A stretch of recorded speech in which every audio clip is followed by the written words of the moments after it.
Shalom, selamat pagi Kadli Family yang dikasihi oleh Tuhan.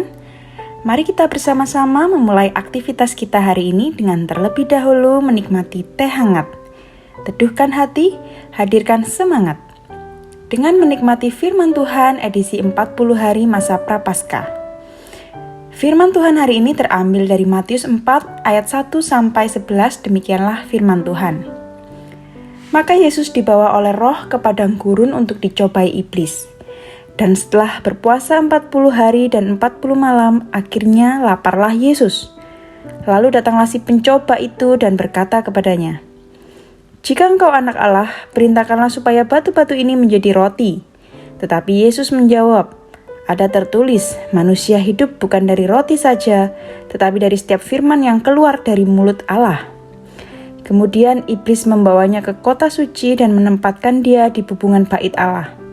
Lalu berkata kepadanya, "Jika engkau anak Allah, jatuhkanlah dirimu ke bawah, sebab ada tertulis mengenai engkau. Ia akan memerintahkan malaikat-malaikatnya dan mereka akan menatang engkau di atas tangannya, supaya kakimu jangan terantuk kepada batu." Yesus berkata kepadanya, "Ada pula tertulis, janganlah engkau mencobai Tuhan Allahmu." Dan iblis membawanya pula ke atas gunung yang sangat tinggi dan memperlihatkan kepadanya semua kerajaan dunia dengan kemegahannya. Dan berkata kepadanya, "Semua itu akan kuberikan kepadamu jika engkau sujud menyembah aku." Maka berkatalah Yesus kepadanya, "Enyalah iblis, sebab ada tertulis, engkau harus menyembah Tuhan Allahmu dan hanya kepada Dia sajalah engkau berbakti." Lalu iblis meninggalkan dia dan lihatlah malaikat-malaikat datang melayani Yesus. Perikop yang kita renungkan ini jelas sekali menyatakan siapa Yesus sebenarnya. Yesus adalah Mesias yang menang atas pencobaan yang dilakukan oleh iblis. Pencobaan ini dilakukan oleh iblis untuk menumbangkan rencana agung Allah, yaitu penyelamatan manusia, dengan menjatuhkan Yesus ke dalam ketidaktaatan sehingga Yesus berdosa. Namun, Yesus menang atas pencobaan ini dan menunjukkan bahwa Ia adalah anak Allah yang taat dan tidak berdosa. Dari firman hari ini kita bisa memahami dua hal yang penting. Yang pertama, Yesus menunjukkan kepada kita bahwa kemenangannya atas pencobaan berasal dari pengabdian dan ketaatannya kepada firman Allah. 3 kali Yesus dicobai oleh iblis, 3 kali juga Yesus mengutip firman Tuhan untuk melawannya.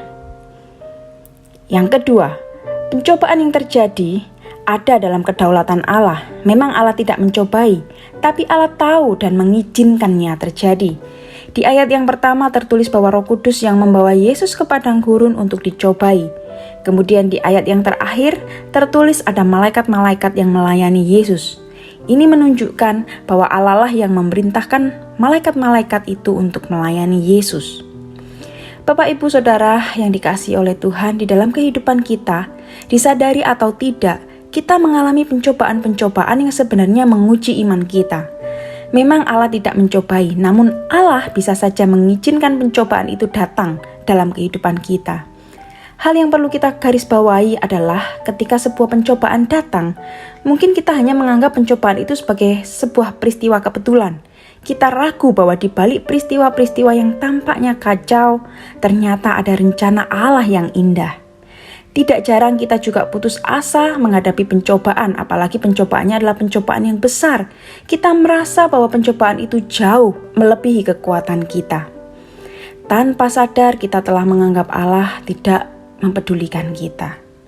Dari firman hari ini kita diingatkan bahwa Dialah yang berdaulat atas pencobaan-pencobaan yang terjadi dalam kehidupan manusia. Ia mengizinkan pencobaan terjadi, tetapi Ia juga yang menolong manusia. Dalam 1 Korintus 10 ayat 13 tertulis demikian, "Pencobaan-pencobaan yang kamu alami ialah pencobaan-pencobaan biasa yang tidak melebihi kekuatan manusia. Sebab Allah setia dan karena itu Ia tidak akan membiarkan kamu dicobai melampaui kekuatanmu. Pada waktu kamu dicobai, Ia akan memberikan kepadamu jalan keluar sehingga kamu dapat menanggungnya." Jadi dalam menghadapi pencobaan-pencobaan dalam hidup kita perlu mempercayai kedaulatan Allah di dalamnya dan berpegang teguh pada firman-Nya sebagaimana yang telah Yesus teladankan. Mari kita berdoa.